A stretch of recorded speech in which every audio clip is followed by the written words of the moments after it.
Assalamualaikum warahmatullahi wabarakatuh. Kepada anak-anakku semua yang di kelas 8 dan 9, ini saya perkenalan dulu ya anak-anak. Ini saya dari KUA Pelandaan, bertugas sebagai penyuluh agama Islam fungsional. Nah, marilah kita pertama-tama merasa bersyukur kepada Allah. Semoga kita senantiasa, saya, keluarga, anak-anakku semua diberi rezeki, umur, keluarga yang berkah barokah. Salat serta salam tetap kita haturkan kepada Nabi besar Muhammad SAW, yang mana telah memberi suri tauladan kepada kita sehingga kita bisa mengerti mana akhlak yang baik dan mana. Bagaimana kabarnya anak-anak hari ini? Alhamdulillah sehat kan? Ya. Sebelum kita acara atau materi kita lanjutkan, Bu Husnul akan memperkenalkan namanya dulu. Tadi kan sudah bertugas sebagai apa, tapi sekarang namanya Husnul Hafidho, tempat tinggalnya di Caruk Kulon, Jagung, Jombang, bertugas di KUA Pelandaan sebagai PAIF, penyuluh agama Islam fungsional. Ini anak-anak, saya akan memberi sekedar materi atau wawasan kepada anak-anak tentang pernikahan usia dini. Apa sih pernikahan usia dini itu? Pernikahan usia dini yaitu pernikahan yang belum waktunya, pernikahan yang belum umur standar dari pemerintah.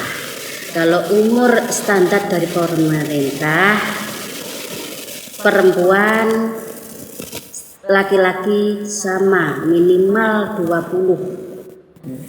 Dilihat dari situ berarti kan semua jenjang pendidikan mulai dari pendidikan dasar, menengah, dan atas sudah bisa terlampaui.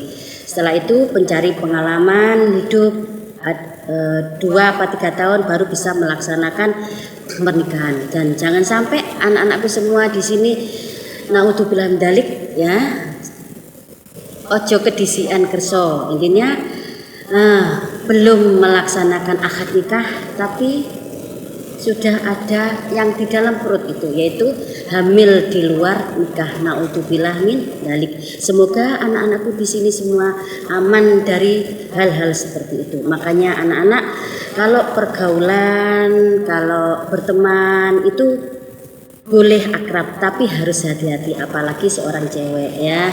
Jangan mudah terkena rayuan atau tipuan hal-hal yang intinya nanti untuk merugikan diri kamu sendiri ya anak-anak.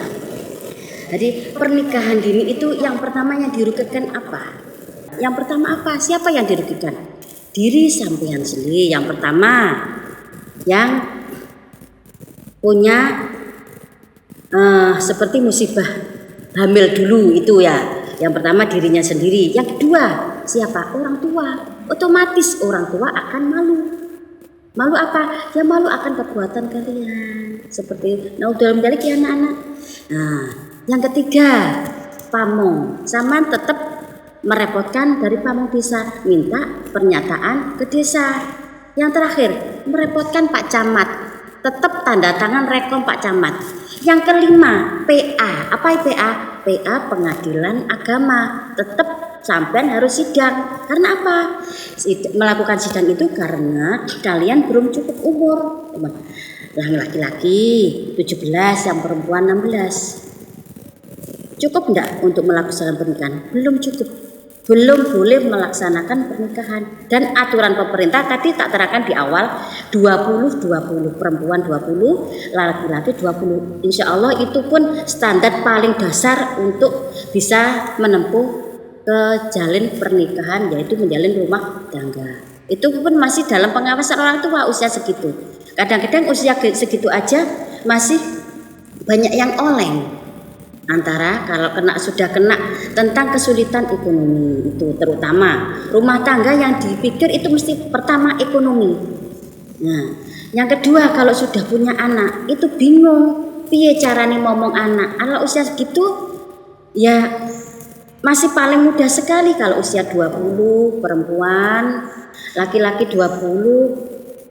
Memang pada dasarnya itu sudah aturan pemerintah, tapi itu sangat minim sekali usia segitu untuk melaksanakan jenjang yang di dalam untuk menjalin rumah tangga yang sakinah mawaddah warahmah. Kalau laki-laki masih kurang, menurut saya seperti itu. Paling tidak itu laki-laki itu matangnya itu di usia di atas paling tidak 24-25 itu sudah bisa matang menjalin rumah tangga. Perempuan 20 tidak apa-apa, laki-laki 24 apa 25 tidak apa-apa. Insya Allah itu paling tidak itu terombang-ambing akan masalah pernikahan. Insya Allah sudah punya kekuatan hati batinnya, lahir batinnya itu paling tidak itu sudah matang. Ya. Itu ya tadi yang dirugikan soal pernikahan dini ya. Pertama tadi apa anak-anak masih ingat kan? Ya. Diri sampean sendiri, orang tua, pamong ya, termasuk Pak Lurah itu yang tanda tangan itu rekomnya, setelah itu camat, terakhir pengadilan.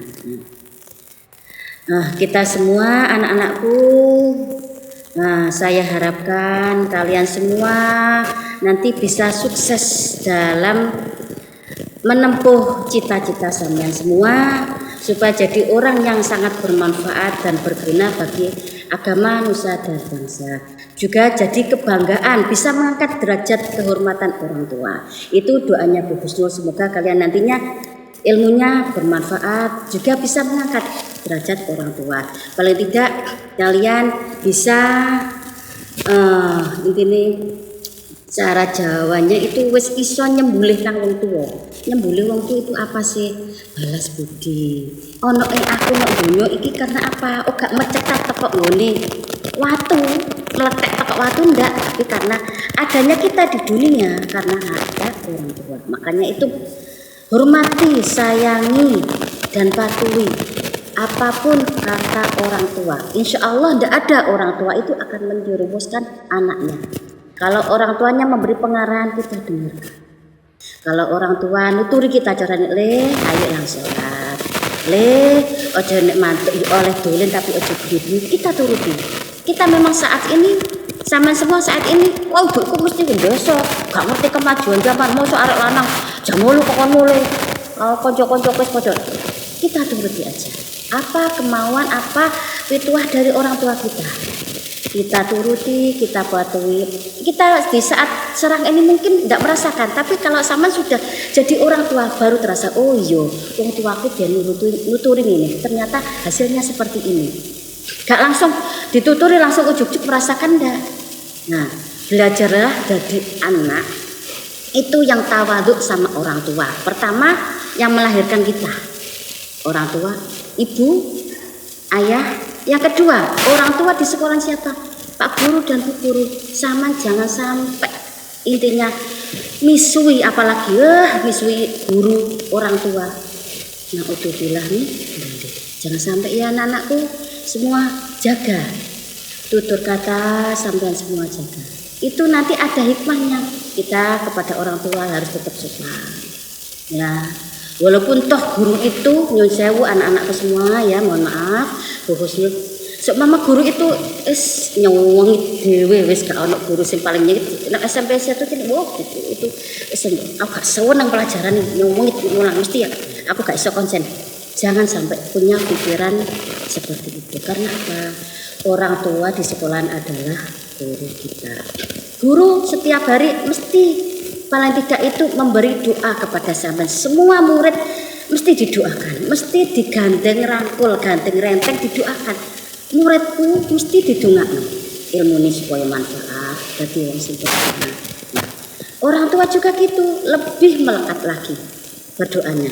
Apalagi sampean sampai nyentak ibu. Nah, udzubillah min dzalik, jangan nyentak, nggih.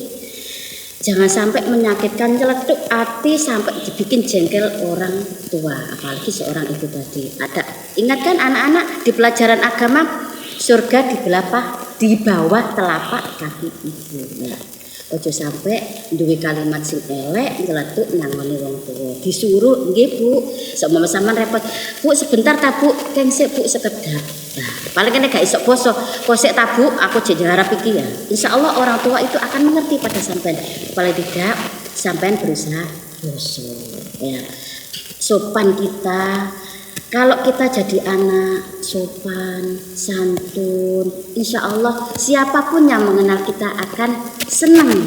Walaupun toh kita wis model gak karu-karuan, tapi kalau kita tetap sopan, tetap santun kepada orang tua, guru kita, orang yang lebih tua dari kita, sayang kepada sesama, insya Allah akan banyak teman dan saudara kita.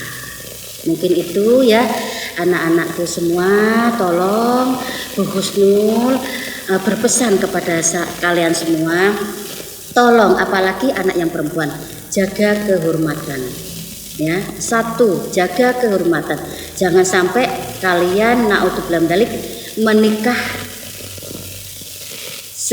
hamil sebelum menikah, mohon maaf keliru, hamil sebelum menikah ya. Itu satu tadi sudah tak terangkan semua, itu juga termasuk larangan agama apapun tetap melarang. Dan tolong kalau anak yang di luar nikah, anak yang kita mama belum akad nikah tapi sudah hamil, anak itu lahir, berhak enggak punya masalah tuntunan tentang ahli waris? Itu tidak ada. Tapi itu pun tidak pernah ada selama ini mencakup. Oh anak sembarang itu loh biyen hamil dhisik, meteng dhisik, di tengah-tengah hamil baru akad nikah. Lah anak ini lahir, statusnya apa? Ya tetap statusnya anak, tapi kan lahirnya anak dengan surat nikah paling tidak minimal itu jaraknya 8 bulan, itu baru diakui sah dan sah mendapatkan ahli waris. Itu kan kadang-kadang orang itu tidak mengerti di situnya. Nah, sekalian makanya Bu Husnul meminta kepada kalian hati-hati betul masalah pergaulan bebas dan masalah tentang pernikahan dini itu. Nah, seperti itu.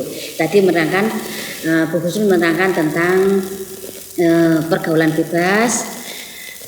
Akhirnya hamil di luar nikah, terus nikah sebelum waktunya, yaitu sebelum umurnya ya. Tolong anak-anak tetap semangat, tetap belajar dan tetap walaupun keadaan orang tua kita pas-pasan, tetap kalian harus semangat belajar. Paling tidak sampai semua minimal harus punya ijazah SD, SMP, SMA gitu. Walaupun toh nantinya tidak bisa kuliah, tetap ijazah SMA itu harus sampean pegang. Jangan sampai metu toko SMP wes nyambut gawe. Diusahakan sampai SMA. Sekian keterangan dari Bu Husnul ya. Mungkin ada kurang lebihnya, Bu Husnul selaku manusia biasa. Bila ada kekurangan, Bu Husnul juga minta maaf. Ada kesalahan, Bu Husnul minta maaf. Bila itu ada kebenaran hanya milik Allah. Sekian saya akhiri. Akhirul kalam. Wabillahi taufiq wal hidayah. Wassalamualaikum warahmatullahi wabarakatuh. Semangat anak-anakku.